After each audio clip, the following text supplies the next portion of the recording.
Assalamualaikum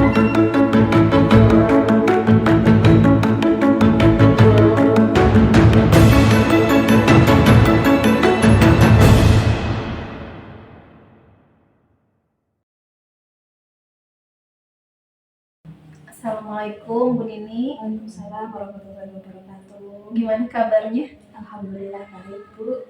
Oke, baik Bu Nini, kita sudah memasuki di pendampingan individu kelima ya kali ini ya. Oke, di sini saya mau menyampaikan yang mana di tema pendampingan kita kali ini itu tentang rencana program yang berpihak kepada murid Bu Nini.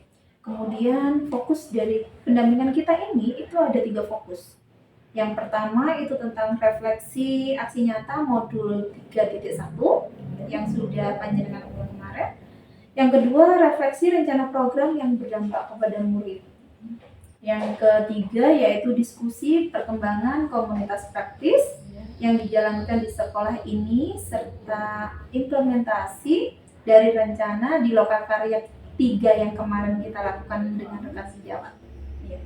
Dan untuk fokus penilaiannya Bu Nini yaitu keterampilan kucing untuk supervisi akademik. Jadi ini sebelum kita ke pokok permasalahannya kita nanti, saya mau menanyakan bagaimana sih perasaan Bu Nini setelah mengikuti pembelajaran daring di 1 bulan kemarin itu. Perasaan saya saat mengikuti pembelajaran daring pada modul 3, mulai modul 3.1 sampai 3.3 ini, ilmu yang saya dapat itu sungguh luar biasa. Karena selama ini kan mungkin di kampus atau di perguruan tinggi kan ilmu itu tidak begitu dieksplor atau tidak begitu rinci seperti di pendidikan guru penggerak ini. Jadi saya sangat senang sekali dan luar biasa sekali ilmu yang saya dapat untuk kemajuan sekolah saya. Oke, berarti banyak ilmu yang baru yang panjenengan peroleh di pendidikan guru penggerak ini ya Bu Nini ya. Oke, baik Bu Nini. Sekarang saya boleh minta untuk observasi pembelajaran rekan sejawat panjenengan. Oke, ini hasilnya ya Bu Nini ya. Oke Bu Nini, untuk sekarang di penerapan aksi nyata modul 3.1 ya Bu Nini, saya mau menanyakan beberapa pertanyaan ke panjenengan. Berdasarkan hasil dari pemetaan panjenengan lakukan, itu bagaimana hal tersebut mempengaruhi proses pengambilan keputusan untuk Bu Nini? Itu pada modul 3.1 ini mengenai pengambilan keputusan. Jadi untuk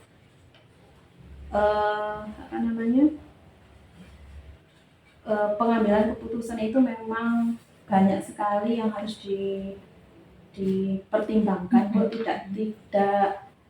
Tidak langsung mengambil keputusan. Ternyata pengambilan keputusan itu harus mempertimbangkan segala sesuatu agar tidak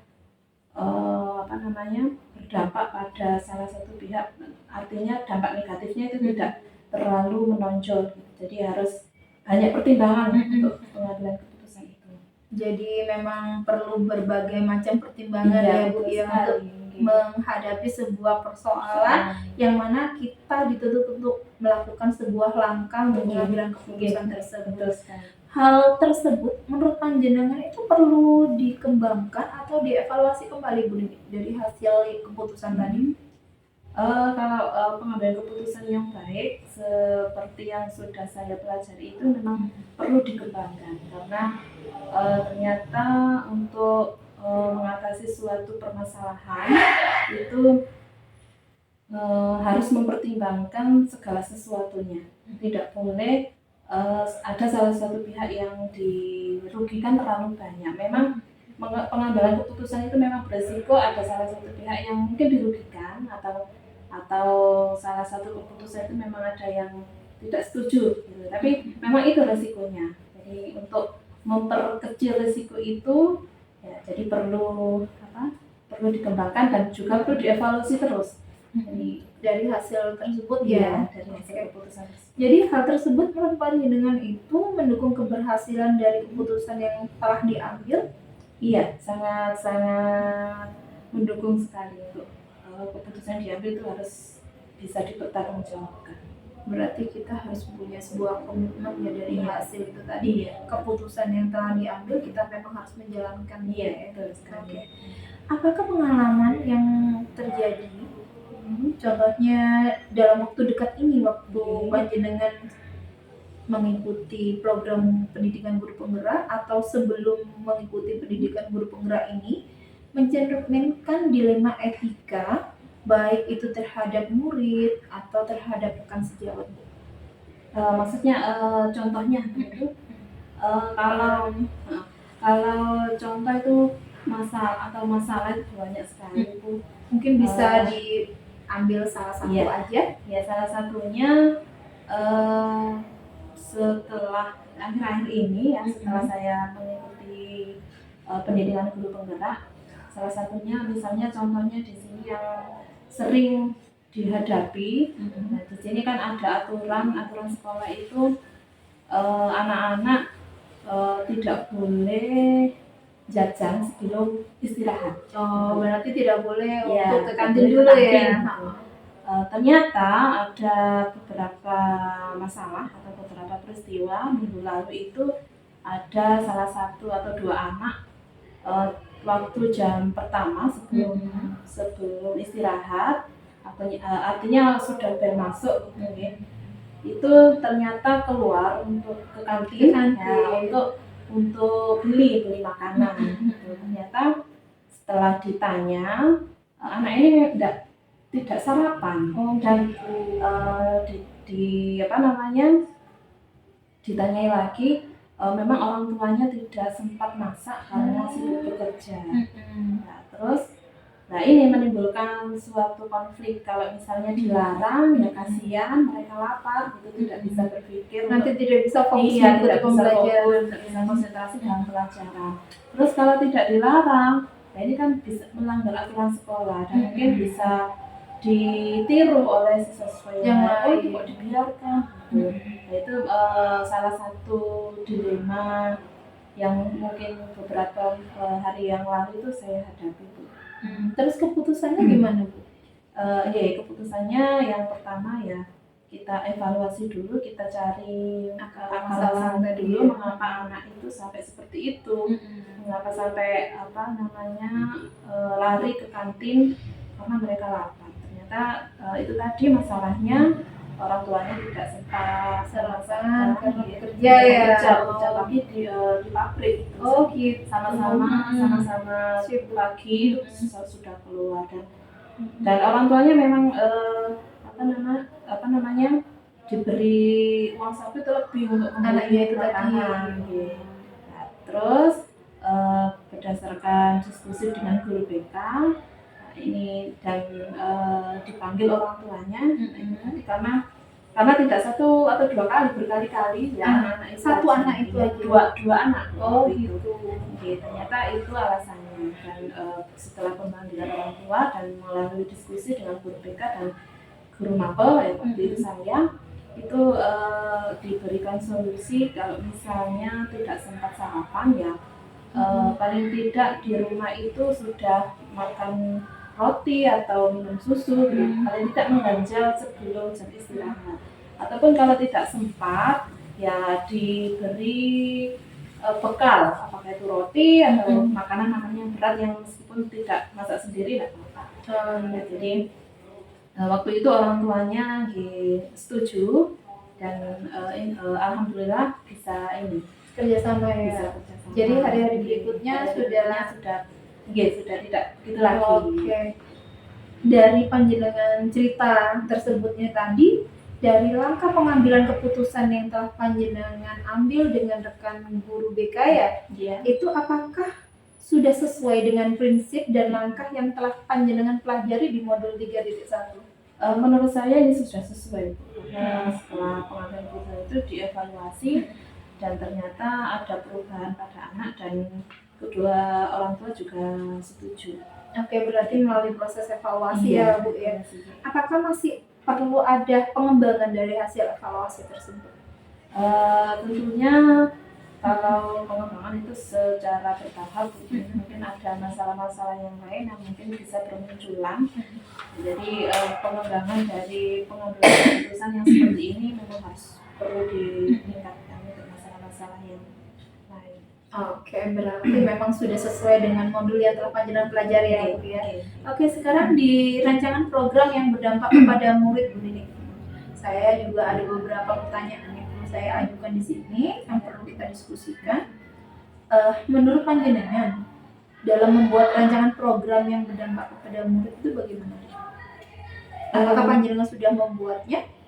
Untuk rancangan ada Bu, saya sudah membuat rancangan program yang berdampak pada murid. Jadi langsung di programnya saya jelaskan. Oke, silakan. Jadi Untuk kan programnya itu bagaimana? Ini kan masih rancangan kan, belum sempat dilakukan. Pernah dulu itu dilakukan tapi kurang begitu berjalan. Programnya itu saya beri judul Kelasku Surgaku. Jadi saya mengambil itu karena saya melihat beberapa kelas atau hampir semua kelas itu kurang begitu menarik untuk di dalam kelas itu anak-anak itu kurang begitu menarik. Jadi bosan pasti kelihatannya. Nah kan suasana di SMP 1 Terawas ini kan sempit. Memang tidak ada lahannya sempit, anak-anak ruang geraknya juga berkurang gitu. Jadi saya punya ide untuk membentuk kelas itu yang senyaman mungkin biar mereka itu betah paling tidak betah di kelas untuk belajar, bisa fokus untuk pembelajaran ya Bu. Jadi seperti menghias kelas, ada sudut bacanya, menghias kelas itu dengan tata letak yang bagus, misalnya daftar piket itu dihiasnya bagus. Kemudian ada mungkin kesepakatan kelas yang sudah dibuat itu ditempel diberi hiasan atau bagaimana. Jadi kemudian ada ada sudut bacanya, mereka di situ bisa membaca wawasan, di situ bisa menambah wawasan saat waktu longgar ya. Saat waktu longgar tentunya. Baik Bu Nini, berarti panjenengan itu programnya pingin menciptakan kelas itu yang sangat nyaman buat mereka ya. Jadi dari lahan yang sempit ini panjenengan ingin kelas itu senyaman mungkin, dari tata letak, dekorasi dan lain sebagainya, anak itu betah di dalam kelas. Sekarang Bu Nini, dukungan yang panjenengan perlukan agar program itu tadi bisa berjalan tuh gimana?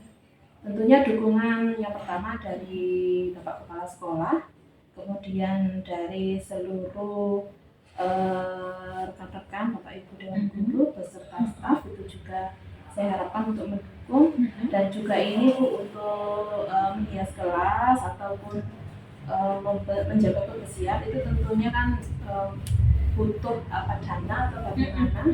Nah itu juga bisa melibatkan wali murid Ibu. Jadi dukungan dari wali murid itu juga saya sangat harapkan. Jadi semua yang pada warga sekolah ya Bu ya. Soalnya kalau kita menjalankan suatu program atau rencana tanpa dukungan salah satu pihak tidak akan bisa berjalan ya Bu ya. Oke, sekarang kalau itu tadi dukungannya sudah dari semua lembaga, tantangan yang menurut panjenengan itu dalam program tersebut apa Bu? Saya pikirnya tantangan itu ini Bu, anak-anak ini kurang begitu istilahnya itu kurang begitu peduli terhadap kebersihan kelasnya itu. Jadi setiap waktu, setelah istirahat, setelah pulang sekolah itu masih dioprak-oprak untuk membersihkan kelas, apalagi sampah di dalam kelas atau di depan kelas itu biasanya belum bersih. Nah, jadi tantangannya harus selalu mengingatkan mereka. Jadi untuk program untuk Kelasku Surgaku ini kan saya harapkan kelas itu bersih, bersih dari sampah, bersih dan nyaman ya. Pokoknya nyaman dan indah dan menarik gitu. Nah, tantangannya itu jadi tantangan kesadaran anak-anak itu saya kira tantangan yang harus dihadapi ya. Jadi tantangan menurut panjenengan tantangannya itu adalah menggerakkan Iya, hati siswa iya, agar betul bisa sekali. tergerak, oh iya, saling merawat Iya, kelasnya saling dengan bisa menjaga merawat. kebersihan dan lain sebagainya ya. Iya. Oke, baik Bu Nini, berarti itu tadi tentang tantangannya. Untuk menanggapi tantangan tersebut, panjenengan tadi sudah mengutarakan bahwa anak agar sadar diri ya Bu ya, Iya. kan itunya tadi. Oke, sekarang ke pengembangan komunitas praktis Bu Nini. Iya. Apakah panjenengan sudah merintis komunitas praktis yang ada di sekolah ini Bu Nini?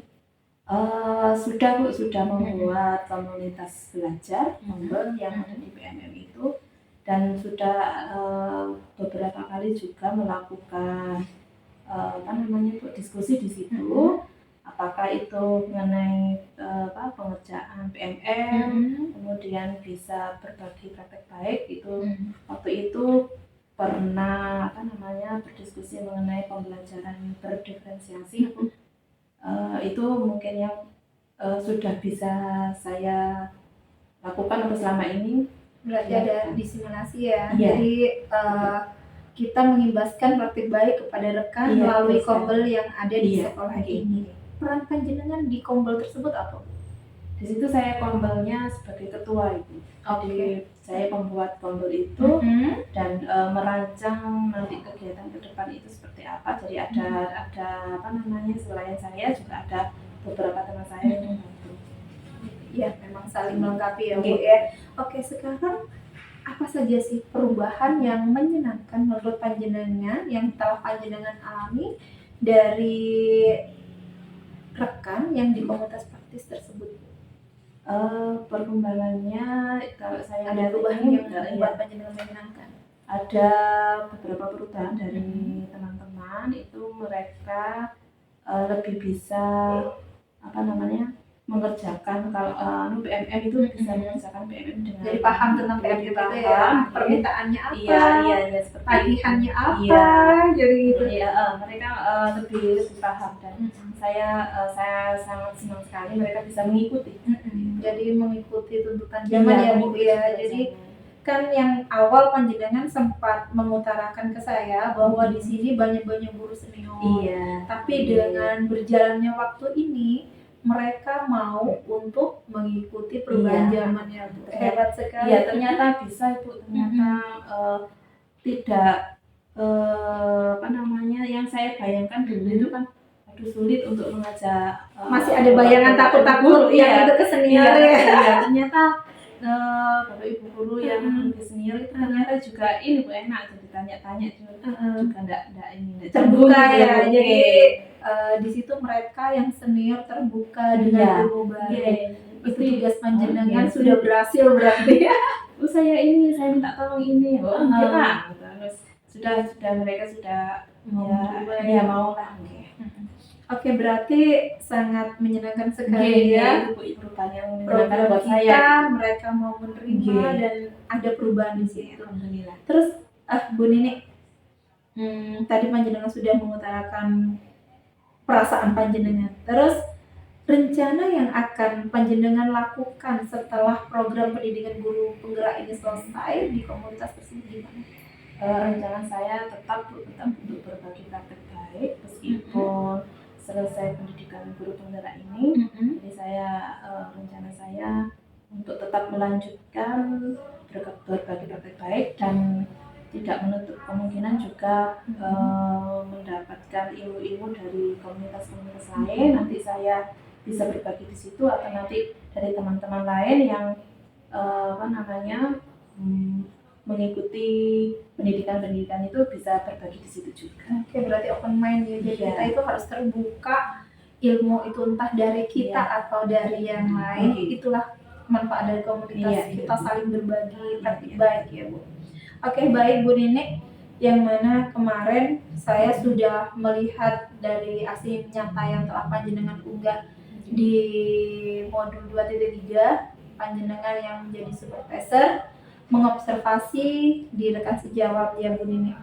Teman sejawat panjenengan sudah menyampaikan tujuannya, terus panjenengan sudah mencatat ini tadi hasil dari observasinya ya Bu Nini. Iya. Ada beberapa pertanyaan Bu yang ingin saya tanyakan ke panjenengan. Di sini panjenengan dari video yang panjenengan kirim sudah mencakup dari prinsip coaching, yang mana ada 3 prinsip tersebut ya Bu Nini ya. Jadi yang tentang kemitraan, tentang proses kreatif, kemudian memaksimalkan potensi.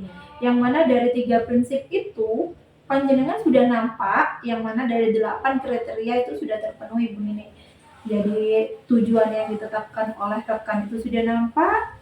Panjenengan tidak menggurui atau tidak memberikan nasihat, tapi panjenengan bisa membagikan pengalaman yang telah panjenengan peroleh.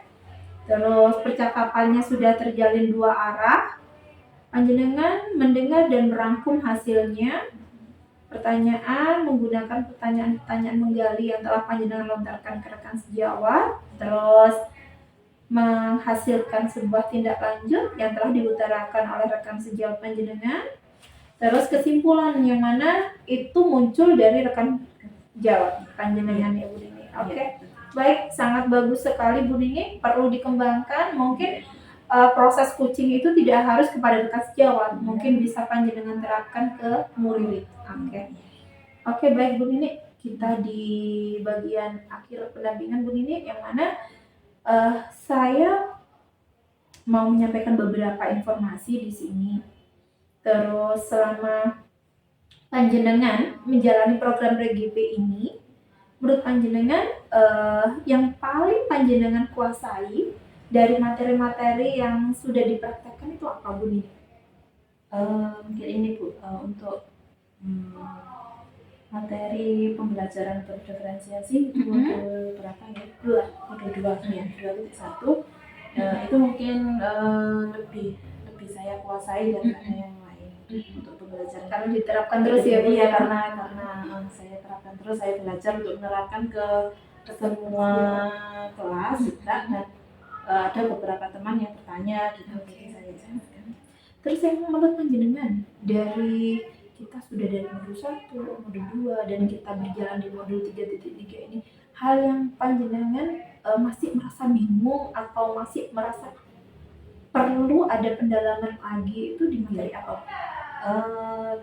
Menurut saya kalau ini Bu, yang menurut saya masih kurang di saya itu ini untuk teknik coaching Bu. Jadi, teknik coaching kurang ini. Jadi saya ingin memperdalam ilmu itu supaya bisa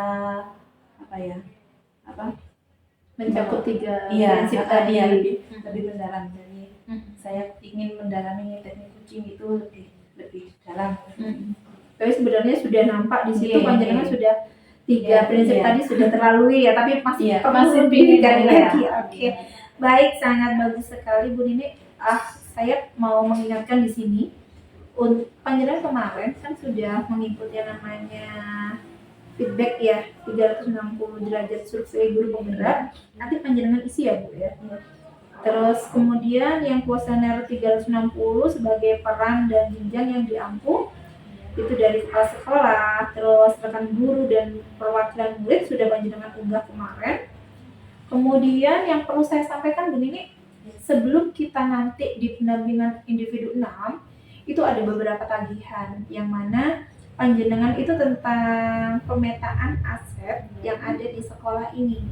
Jadi mulai dari menentukan jadwal diskusinya itu kapan, pemetaan aset itu dilakukan dengan kepala sekolah, kemudian mengundang aktor, yang mana aktor tersebut dari kepala sekolah, rekan sejawat, murid, orang tua dari murid tersebut, atau dari komite unsur perwakilan gender yang ada di sekolah ini, itu dapat dilibatkan dalam diskusi tersebut.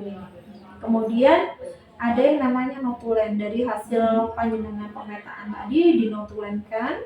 Kemudian ada lampiran foto-foto kegiatan hasil rapat tersebut, dan mengumpulkan hasil pemetaan, yang mana setelah rapat kan ada hasil pemetaannya nanti tergambarkan di situ.